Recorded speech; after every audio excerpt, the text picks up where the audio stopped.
Hi all, welcome to Aruru Naturals. Want glowing, radiant skin? Stick around. Today we're making a DIY turmeric face mask. This mask improves your skin's appearance naturally.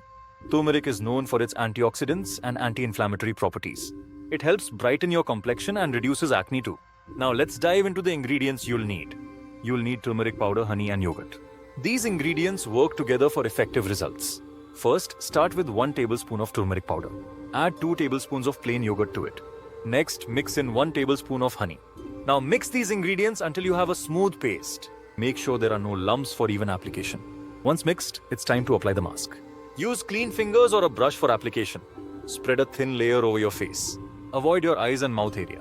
Leave the mask on for about 15-20 minutes. While waiting, relax and enjoy the moment. After the time is up, rinse your face with lukewarm water. Pat your skin dry with a clean towel. Now, let's talk about the benefits you'll see. Your skin will feel softer and look brighter. Regular use can help reduce blemishes over time. Remember to do a patch test first if you're new to turmeric. This ensures you won't have any allergic reactions. To recap, we use turmeric, yogurt and honey. This mask is easy, effective and natural. So what are you waiting for? Give it a try. If you enjoyed this video, please like and subscribe.